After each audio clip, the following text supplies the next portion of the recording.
Back in time, we're heading into 1982, BassMaster magazine here, and I skipped, you know, the last one in 1981, you know, the November, December, because I apologize, I didn't find anything interesting in it for me. So we're skipping on into January and February here of 1982. And it's really about the Classic Report that was last October in '81. And it was won by a young angler named Stanley Mitchell.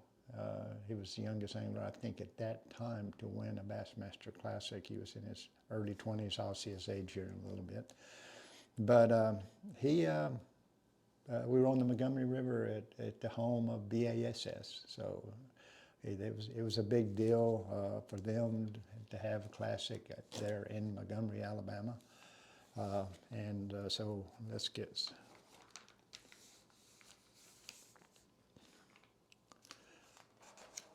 Yeah, it's basically the Classic Report. And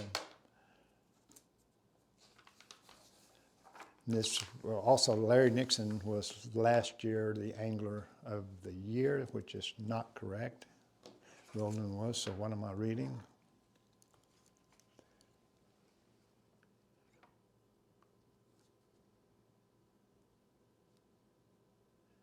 Okay, Angler of the Year 1982, he says. Okay, I'll just go with what it says. Larry won the Bass Champs tournament this year, and then he ended up winning the Bass Champs tournament on the Ohio River, clinched the Bass Angler of the Year title. Larry was the one angler that I really probably would say, I don't want to use the word feared, but when I went up against him, I knew he wasn't going to beat himself. A lot of the anglers, all you had to do is do your thing, and they were going to beat themselves. You just, you know, put your fish in the boat, and they're going to beat themselves. Larry wasn't one of those. Larry was, his style was completely different than mine. Really, not completely, but I'd say 80% different than mine. He was a slow finesse worm angler. He guided on Toledo Bend with Tommy Martin and Harold Allen and John Torian, and he was part of the Hemp Hill gang. And I actually got him his first boat sponsor with Glastron Boat. And so we knew each other, we respected each other, and still do to this day. But he was strong. He was strong, and he got stronger because he was kind of a young angler. And it kind of tickles me. I think that's why I had this first page opened up, because the way we dressed back then, we were really, Roger Moore started dressing like Evel Knievel back then. Oh boy, those pants. Yeah. And so we all started doing that kind of thing because we knew the cameras came toward us. The more Roger got all this camera attention, the minute he started dressing, the rest of us just had on our blue jeans and a vest with little patches on it. So, but anyway, this was the beginning. Really, you know, it started in '76 and '77. It was really when I felt really confident in where I was headed and what I could accomplish.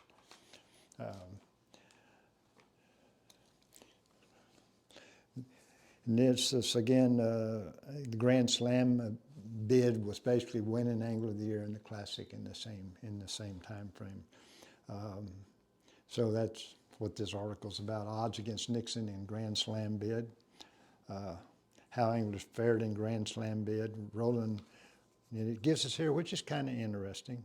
It gives us Roland, you know, the last several years, and Larry, Roland won, he ended up 35th in the Classic. Larry won, he ended up 6th in the Classic. Roland won, Angler of the Year, he ended up 6th in the Classic. Roland won, he ended up 10th.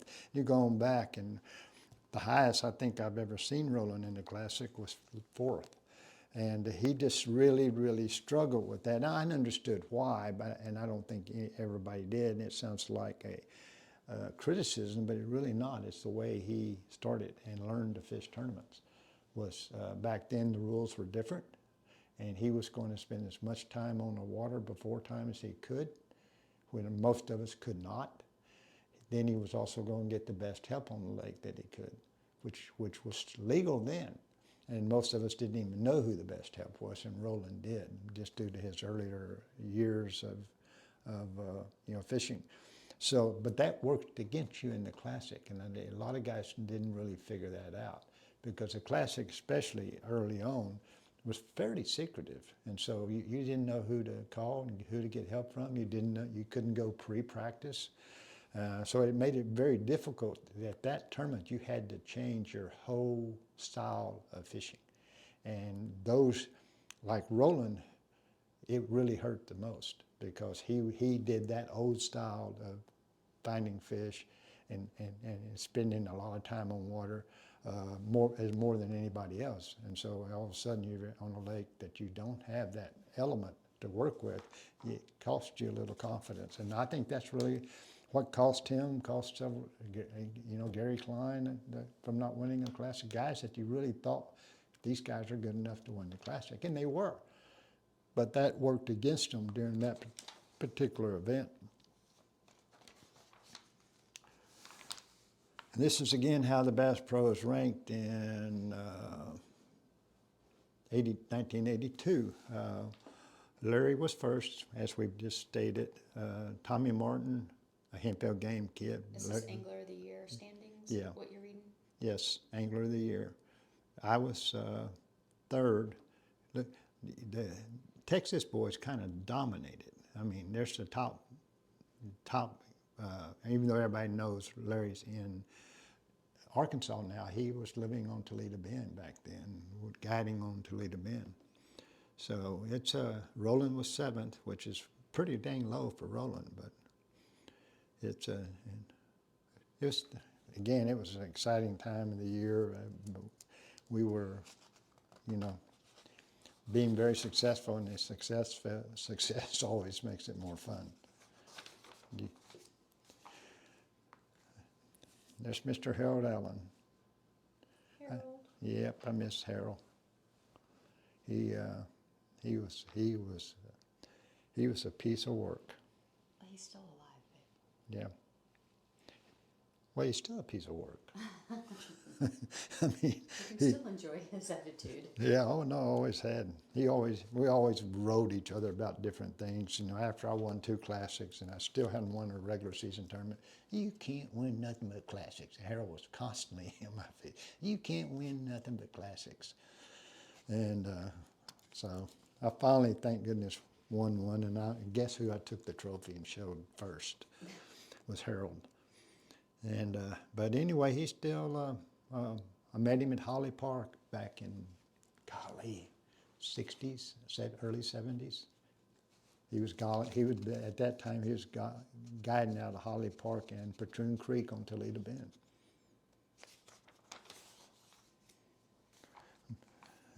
It's fun going back and looking through all the faces. Basil Bacon, Are Missouri. these classic qualifiers? Yes. Let's just go through them. Yeah. Basil Bacon, Missouri. These are all by alphabetical order. Marvin Baker was a guide on Rayburn, Henri, but I liked him a lot. This is Randy Behringer. He was from Texas. He got the dangest, best hand of cards I've ever seen in my life playing blackjack. Yeah, I got to tell the story. We were in Las Vegas. Okay. He went and fished the U.S. Open. The dealer dealt him 2 queens, okay? And as you know, in blackjack, you can split them. He split them, which is insane. You got 20. Why are you splitting them? You could get a 2 or a 3 on the rest of them. She put another queen on this one and an ace on this one. So he had blackjack. He split these. What do you think he got? She hit him with on both of those. I don't know. 2 aces. Okay. He split those queens and blackjacked every single one of them. Totally insane. But I remember George Bowman from Arkansas. Wait. Let me get a picture. Okay. And I guess everybody knows these 2. Denny Breyer from Kansas Nebraska originally. And then he moved to the Lake of the Ozarks where he guided for years and years and years. And here's Mr. Kimball, Charlie. The true, he defined the word gentleman. I've always wondered what that meant. And I really have only met 2 people in my life I really would put in that category. And Charlie's one of them. A true gentleman.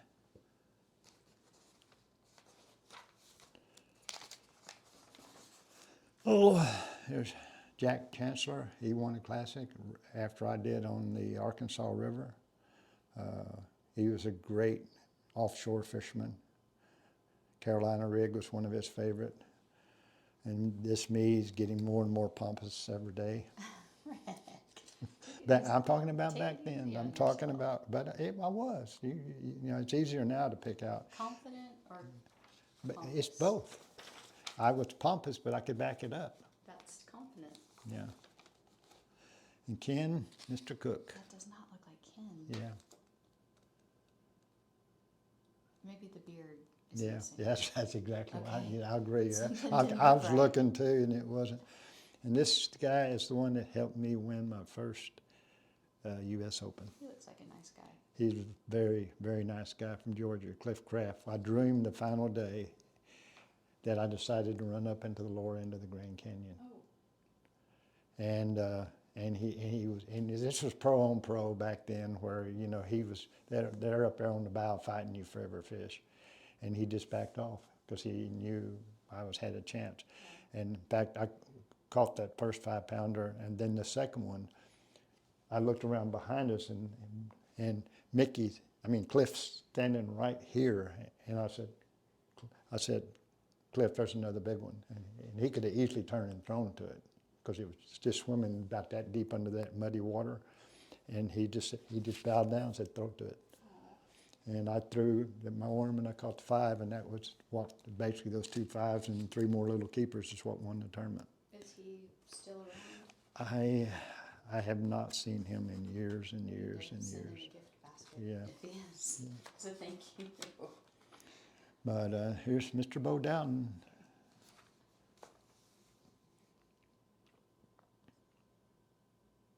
He was a nice man. Yeah, he was a very nice man. His boys are great. And there's Guy Eaker. Guy is, I've said quite a few times the last several years, where have all the spinnerbait fishermen gone? And he was one of the best when it came to throwing a spinnerbait. Very kind man, Yeah. too. Yeah. Oh, looky there. There's Paul and Ricky Green. I just saw a post from Paul this morning that his Great Dane finished obedience school. We need that. We need our Ours in there yet. our Mo to go to that. This is Ricky. He was also he's not with us anymore, but he was one of the best spinnerbait fishermen there was. Him and Jimmy Houston were buddies, and they were the first 2 I ever saw that stood fishing. And of course, Jimmy developed the underhand cast, which Ricky eventually did it as well. Is this kind of when he came onto the scene, like during this time frame? Yeah, Paul? he actually showed up at that classic that last month that we looked at, the Stanley Mitchell one. Right. And that we're fixing to talk about Stanley. I think Paul was like 3rd or 4th there, and he did the kneeling and reeling, which that became famous after Paul was doing it at that classic. Cool. Blake Honeycutt and Jimmy Houston. Blake was probably one of the top 3 deepwater fishermen on the planet at that time. He would have been a forward-facing guru if that stuff had been out. God, look at his birthday. Yeah. So how old? My goodness. Yeah, I drew him in a tournament at Santee, and we fished 25 feet deep with spoons, and we just tore them up. And these are 2 complete opposites fishing style. He fished deep, deep, deep, and Jimmy fished about 6 inches most of the time. But again, another good spinnerbait. Funny I bring that up about Guy, because here's right now, that's just 3 good spinnerbait. But Jimmy wasn't as good as Guy And Elroy Kruger, I will always consider the best. He's not in this, but because he could fish it deep and shallow. Most of these guys fished them shallow. Maury's, these guys I really don't know much about, so I'll just let you look at them. Nacogdoches Yeah, fisherman. he looks like, I'm not going to say it.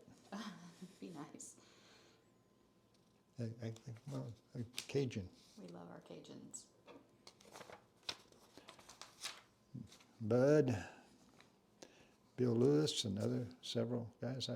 I know I knew of them, but I don't know much history on them.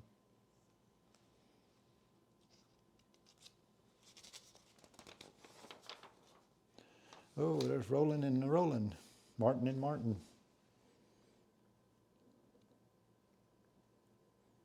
Roland, to me, I don't know if I should save this, but he was a shapeshifter. You know what a shapeshifter is? The Native Americans, they could turn their bodies into different appearances. I swear I see him rolling one time, he weighed 250 pounds, and next time I see him, he weighed 180. Probably fishing season. Yeah, and he could put on weight and lose weight faster than anybody. This is the guy, Tommy Martin and Elroy Kruger were the two that I really patterned myself after as far as how hard they worked. And again, another great spinnerbait angler. And Tommy still looks kind of like that because he as long as I've known him, he does 100 push-ups every single morning. And he's older than me. I'm 79, so he's in his 80s. But he, you know. Took care of himself. Yes, he did, and still does. He's got a wife that takes care of him too. Sheila.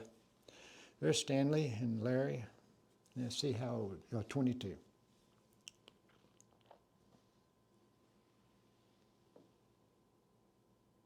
Larry was always incredibly kind to me. Yeah. He and his wife. Miss Amy. Yep. Yeah, she was a fireball. Her parents run the marina that he guided out of on Toledo Bend. It was her parents and run that marina. So it was quite a family. Billy Noah and Mr. Hank Parker, both from North Carolina.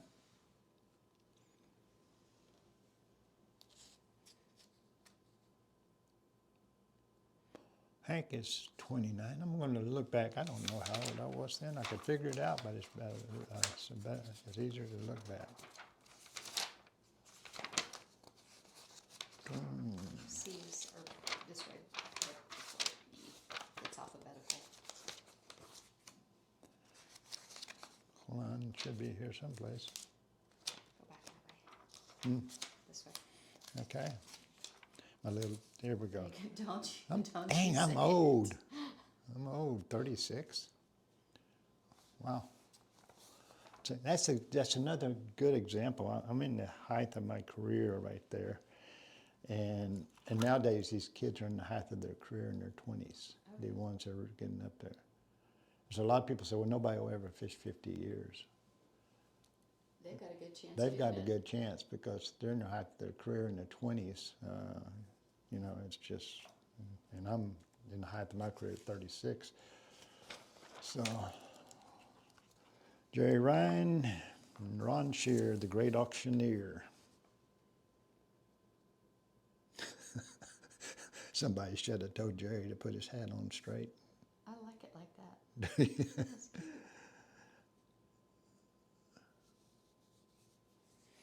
He could auction off stuff. Yeah, Ron from Kentucky. Great turkey caller. Won a lot of turkey calling contests. Oh, Lonnie. Mr. Lonnie.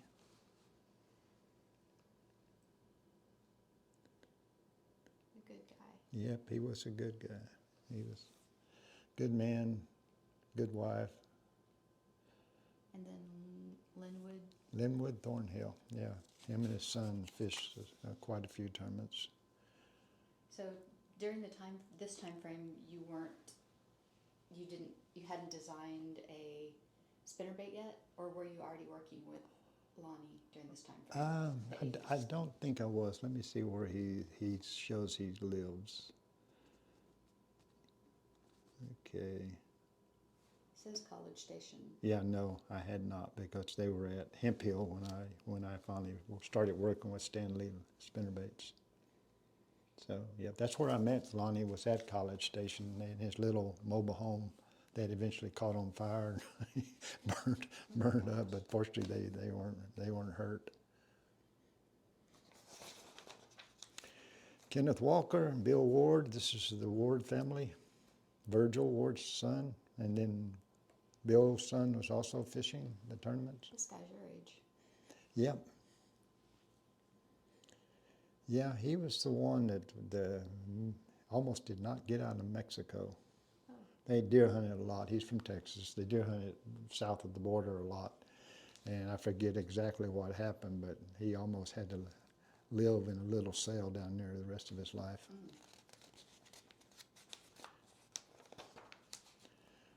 Oh, Jack Westbury, Florida, David Wharton, who was another one of the Hemp Hill guys, and Rayburn. David worked Rayburn a lot more than Hemp Hill. Than Toledo. Ronnie Young.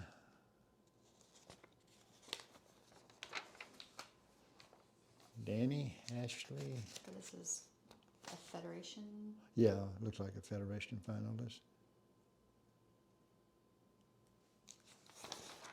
I think that, nope. There's David Dudley's father. Really? Yep, That's cool. yeah. So was he one of the first to have a son compete like that? It's a good I question. always wondered if the Yeah, Hibbett's no, were the first. no, his. David's older than Yeah, David's Dion, older, I yeah, think. right. I'm sorry, and this is Van Kennedy? Kennedy, I Sorry, think, didn't mean I to don't say. know where I don't know him.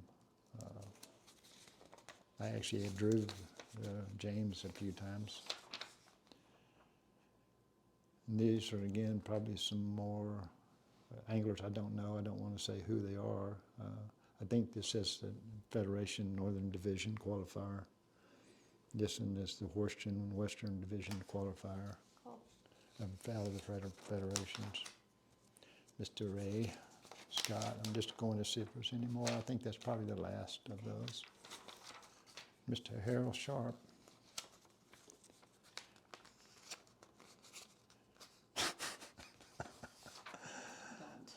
Don't. Yeah, well, he's probably telling me that. The only back-to-back classic champion record for consistency is unmatched. Yeah, I was first, second, third, and the year that Stanley won, I was fourth. Then a couple years later, In the Classic? yeah, Yes. and then a couple years later, I won it again on the Arkansas River in '84, which we will get to later. But Steve Price was one of the better riders out there. Writers didn't have a lot of credibility with me, except when they interviewed people that had credibility. And because this was the time frame where the anglers were displacing the authorities in bass fishing as the true influencers, as the true source of reliable information. Because before this and cameras on us, a lot of it was theory, or a lot of it you didn't know if the guy was telling the truth. If he didn't have a camera on, he ain't going to tell you everything he did, or even the lure he used. But in this time frame, then Steve Price, came along, and he was from Texas, and I did quite a few, articles with him over time.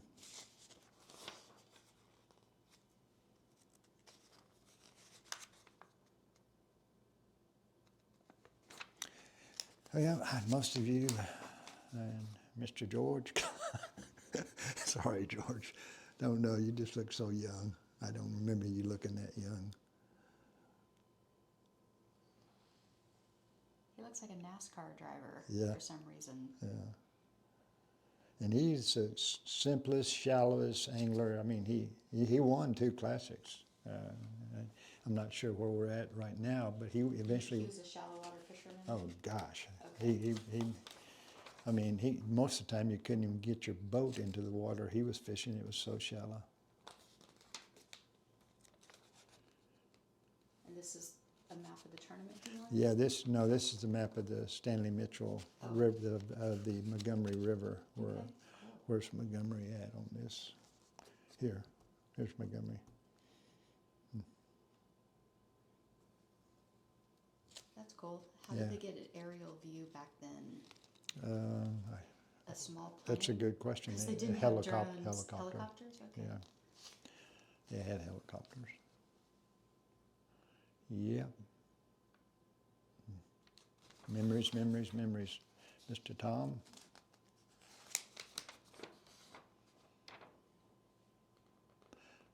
Lake Montgomery, the Alabama River.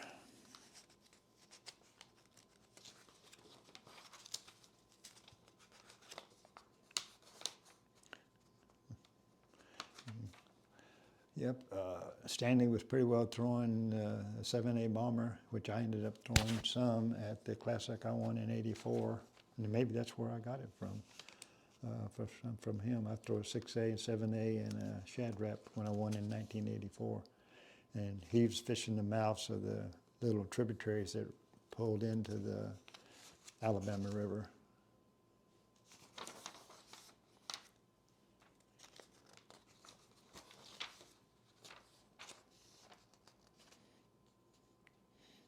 Harold was fishing the pattern I was trying to fish. I was fishing, and that's up in the creeks throwing, which he always did, throwing a worm at everything he thought a bass might be on.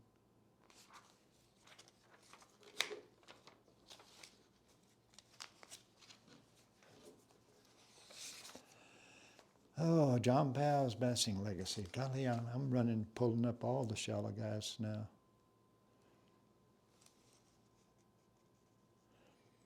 He was one of the, along with Tom Mann and Roland, and he was one of the guys that was fairly consistent.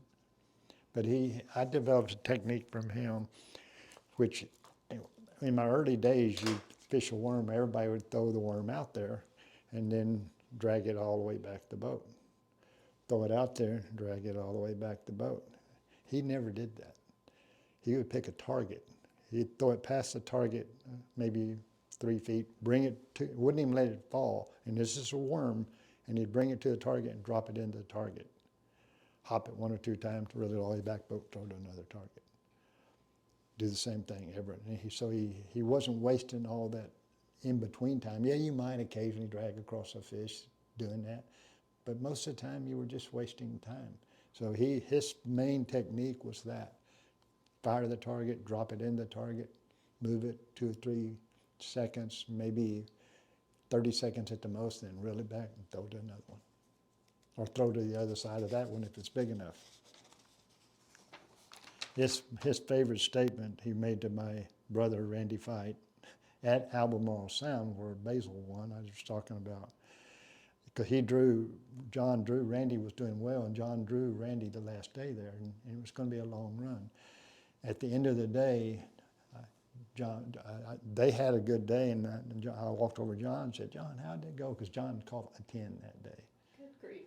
And he caught it behind Randy, which that's another story. But I said, well, how did it go, John? He said, Randy's a pretty good angler, but you know you got to tell him he doesn't have to hit all the big ones. What's that mean? The big waves. Oh, gotcha.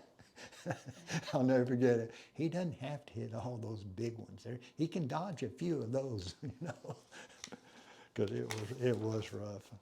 So when are you going to tell the other story? What About him catching the 10 behind your brother. Well, just my brother always got puffed up because he always made the statement to me, Randy, he caught my fish. The guy behind me caught my, and it happened more than once in his career. And he caught my fish. I said, Randy, they're not your fish. You know? It's those unspoken rules. Yeah, they're not your fish, and you got to just accept that's going to happen. And this is my State of the Sport address, and I haven't read it lately, so I'm not sure what. I just did a State of the Sport with another deal, but.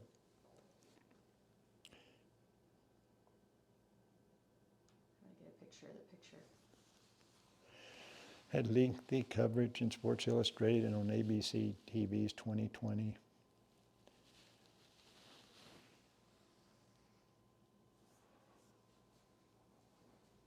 I was usually, you know, a little blatantly honest. You know, I wasn't always going to butter it over because I knew it, most of the politicking in our sport was exaggerated, especially back then.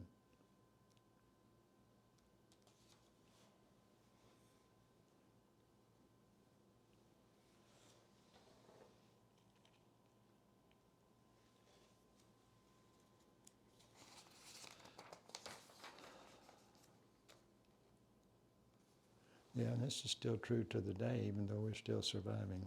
Read it.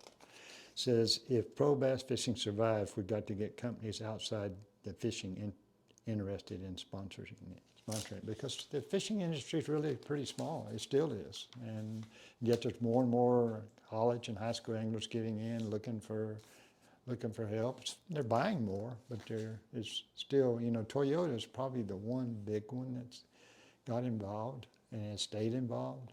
I know Chevrolet's been there a little bit. It was kind of a token deal, it wasn't much, but Toyota's been very significant. And we just simply need more of those. You know, Arnold Palmer, they'll tell you nowadays, Toyota told me this when I was sponsored by Toyota, that golf is the worst buy in the sport for corporate America. But corporate executives love golf. They loved Arnold Palmer, so they don't care. Where he says we're a lot better buy because we use trucks. You know, we use cars, especially trucks, to pull boats and do stuff like that. But anyway, so it was kind of an interesting deal, and Toyota did get involved because of selling their trucks. This is a thing that a lot of people didn't realize, and really was, again, another one of the sore spots. Here's a helicopter flying along beside us like we saw earlier. We had, back then in the Classic, we had press anglers who we drew different every day, and they were allowed to fish. They would get $400 or $500 for the big fish of the day. I don't like that. And no, we didn't either, because some of them were incredibly aggressive. Me and one of them, for Sports Afield, had it out. I won't mention his name more than we had it out. And but then at the same time, when I won the Classic in 1984, I had another well-known rider from Outdoor Life or Field and Stream, one of those two, and he refused to fish. And the final day, when I had my string, I knew I had it won. I handed him the rod, and I said, I'm not leaving until you fish a little bit. And his very first cast, he caught a 4.5 pounder. And it was the big fish of the day. And that was the perfect ending, you know. But he was so kind to not compete, because those fish would, he would, if I'd had the other one I've had it out with, he would ate up some of my fish, because he wouldn't quit. I need the money too, blah, blah, blah, blah. Well, I know you need the money, but at least stay behind the boat, you know, bye-bye. We won't go ahead and get into it, I'll get mad again. But back then, that was the case. And finally, they just they did something else for the anglers, and they wouldn't fish. There was one from Syracuse, New York, because they kept records for because we wouldn't go back when they were hung up. A few of us might once or twice, but some of them were hung up every other cast. And when Fred David from the Syracuse paper, one day he lost 32 lures.